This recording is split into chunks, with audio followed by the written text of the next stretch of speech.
हाके साहेब, तुम्ही अजित पवारांवर टीका केल्यानंतर राष्ट्रवादीचे अमोल मिटकरी असतील किंवा सूरज चव्हाण असतील यांच्याकडनं दररोज तुमच्यावर टीका होते. आज एक ऑडिओ क्लिप देखील त्यांनी सोशल माध्यमावर टाकली. तुमचा आणि एका तालुका अध्यक्षाचा तो वार्तालाप होते, काय सांगा? हे बघा, महाराष्ट्रामध्ये आम्ही 12-13 ठिकाणी 14 ठिकाणी आम्ही आमचे उमेदवार उभे केले होते आणि उर्वरित ठिकाणी आम्ही महायुतीच्या उमेदवारांना जाहीर पाठिंबा दिलेला होता. माननीय देवेंद्रजी फडणवीस यांचं नाव घेऊन आम्ही देवेंद्र फडणवीस साहेबांच्यावर विश्वास करून आम्ही त्यांना पाठिंबा देत आहोत, ही आमची जाहीर भूमिका होती आणि आमचे जे उमेदवार होते त्या उमेदवारांचा आम्ही प्रचार केला होता.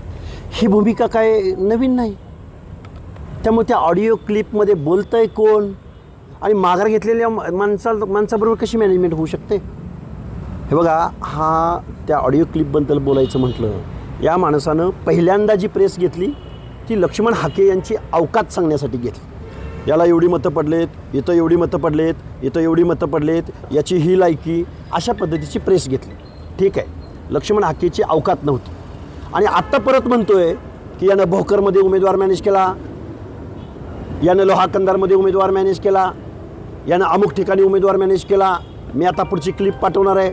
एका बाजूला म्हणतो याची अवकात नाही आणि दुसऱ्या बाजूला म्हणतो की हा उमेदवार मॅनेज करतो किंवा निकालावर परिणाम करतो. आणि परत काहीतरी म्हणाला की अशोकराव चव्हाणांच्या मुलीसाठी यानं उमेदवार मॅनेज केला. अरे लक्ष्मण हाकेला तू एका बाजूला म्हणतो की याची अवकात नाही आणि दुसऱ्या बाजूला म्हणतो की महाराष्ट्राच्या माजी मुख्यमंत्र्याच्या मुलीसाठी यानं काम केलं. तू नक्की काय बोलतोयस? तुझ्या डोक्यावर भावचाळला आहे का तू? अजितदादा पवार तुमचा हा माणूस भावचाळला आहे, त्याला सूचना झाली काय करायचं. आम्ही अजितदादा पवारांना सवाल विचारतोय की ओबीसीच्या मुलांना वसतिगृह देणार का नाही. आम्ही अजितदादा पवारांना सवाल विचारतोय की महाज्योतीला निधी देताना तुम्ही हात आकडता का घेता. आम्ही अजितदादा पवारांना सवाल विचारतोय की आमच्या 50 ते 60% ओबीसींना तुम्ही बजेटरी तरतूद का देत नाही. आम्ही सवाल हा विचारतोय की अजितदादा पवार गेल्या कित्येक वर्षापासून 20 वर्षापासून या महाराष्ट्राचा अर्थमंत्री आहे. सामाजिक न्यायाच्या बाबतीमध्ये हा माणूस नेहमी दुजाभाव करतोय. या प्रश्नावर उत्तर ना चव्हाण देतो ना मिटकरी देतो. कितीतरी एक पलटण लावले अख्खी त्यांनी माझ्या पाठीमागं. काय व्हिडिओ टाकतायत, काय फोटो टाकतायत, पर्सनल अटॅक. ही या राष्ट्रवादीची वैचारिक दिवाळखोरी आहे. ह्यांना आचार विचार अजिबात नाही. त्यामुळं राष्ट्रवादी काँग्रेस, आता कोणती काँग्रेस आणि ह्यांची काय विचारधारा आणि ह्यांनी कशावर बोलायला पाहिजे हे खरं तर त्यांना तुम्ही प्रश्न विचारले. कसं बघताय टायमिंग, म्हणजे काय, कशामुळे टीका होती काही? हे बघा, आम्ही अजितदादा पवारांना ज्यावेळी SC STचा आणि OBCचा निधी डायल्यूट केला, निधी दुसऱ्या खात्याकडे वळवला म्हणून मी सवाल विचारला होता. प्रश्न आर्थिक होता, प्रश्न सामाजिक न्यायाचा होता, प्रश्न हक्क अधिकाराचा होता. महायुतीला आम्ही पाठिंबा दिलेला होता. महायुतीकडून आम्ही अपेक्षा करत होतो, उत्तर येणं अपेक्षित होतं की आम्ही ओबीसीना एवढी वसतिगृह दिली, आम्ही ओबीसीच्या महायुतीला एवढा निधी दिला, आम्ही ओबीसीच्या सामाजिक न्यायासाठी एवढे पैसे दिले, हे उत्तर येणं अपेक्षित होतं. उत्तर काय सुरू केलं यांनी? वैयक्तिक पर्सनल. एवढी वैचारिक दिवाळखोरी परत सांगावं लागतंय. हेच आहे, ह्याच्या पलीकडे काय आहे दुसरं?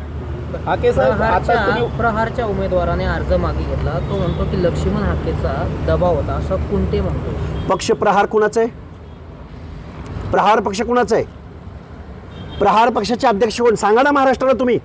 बच्चू कडू. माझा दबाव आणि बच्चू कडूंचा AB फॉर्म, माझा दबाव त्या उमेदवाराने घ्यायचं कारण काय? कुठल्याही घटनेला लक्ष्मण हाकेचं नाव. मला वाटतं ह्यांचं काहीतरी बिघडलंय. स्क्रू ढिला झालाय त्या अमोल मिटकरीचा, अक्षरशः स्क्रू ढिला झालाय. एका बाजूला म्हणतो याची लायकी नाही, दुसऱ्या बाजूला म्हणतो की उमेदवार.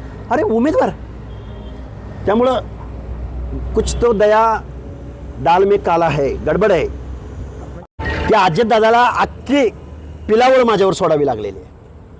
म्हणजे तुम्ही 7 नोव्हेंबरला ज्यावेळी लोहामध्ये गेले होते त्यावेळी तुमच्यासोबत फुटलेला उमेदवार होता, असा कुंटे यांनी दावा केला. फुटलेला उमेदवार म्हणजे काय? ज्यांनी अर्ज माघारी घेतला होता तो त्यानंतर अनेक कार्यक्रमामध्ये तुमच्या. हे बघा, माझे 12-13 उमेदवार सोडले तर सगळ्या ठिकाणी मी महायुतीला जाहीर पाठिंबा दिला होता. मी काय बोलतोय परत एकदा महाराष्ट्रासमोर. माझे 12-13 उमेदवार, अहमदपूरचा उमेदवार, माजलगावचा उमेदवार, गेवराईचा उमेदवार, आमच्या घनसावंगीचे, आमच्या खटकेताई, गेवराईचे उमेदवार, प्रियंकाताई खेडकर, आमचे भूमपरांड्याचे प्रवीण रणबागुल, तुळजापूरच्या उमेदवार सोनटक्के मॅडम, हे आमचे उमेदवार होते. आम्ही प्रचार करत होतो. बाकीच्या ठिकाणी आम्ही महायुतीला पाठिंबाच दिलाय ना. आणि अमोल मिटकरी महायुतीला पाठिंबा दिला म्हणजे तुला अडचण झाली का? आम्ही देवेंद्र फडणवीस साहेबांना पाठिंबा दिला, महायुतीला पाठिंबा दिला, तू स्वागत करायला पाहिजे. तू विरोध करतोयस. तू नक्की विरोधात आहेस का महायुतीच्या बाजूला आहेस? तुझी नक्की अडचण काय? तुम्ही आताच सारथीला देखील निधी दिला जात नाही. सारथीच्या PhD करणाऱ्या विद्यार्थ्यांनी औरंगाबादला आंदोलन केलं आणि त्यांनी अजित पवारांवर मराठा विरोधी असल्याची टीका केली आहे. हे बघा, सगळं ऑनलाईन तुम्हाला हे रेकॉर्ड बघायला भेटेल.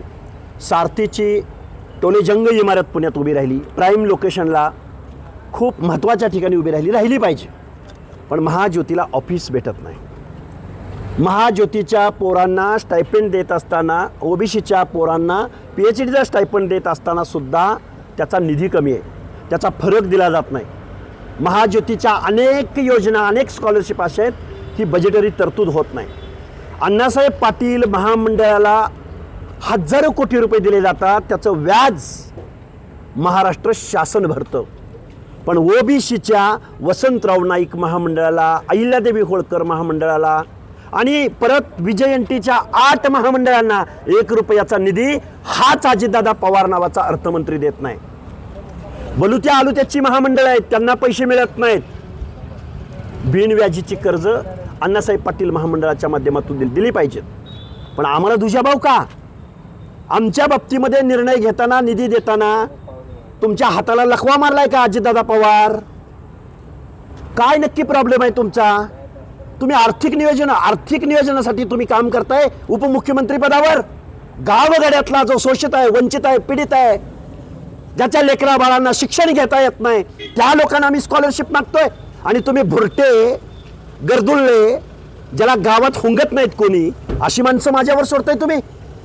एका बाजूला म्हणताय ह्याला कोण ओळखत नाही, ह्याची अवकात नाही, आणि दुसऱ्या बाजूला म्हणताय यानं उमेदवार उभे केले, उमेदवार मागे घेतले. अरे नक्की चाललंय काय तुमचं? मी जे प्रश्न उपस्थित केले त्या प्रश्नाची उत्तरं दादा तुमच्या कार्यकर्त्यांनी आम्हाला दिली पाहिजेत. करतोय हनुमंत धायगुडे नाव आहे त्यांचं. असं म्हणणं आहे तरुणाचं की लक्ष्मण हाके यांनी OBC समाजाला फसवण्याचं काम केलं. त्याच्याकडून विचारा ना काय फसवलंय.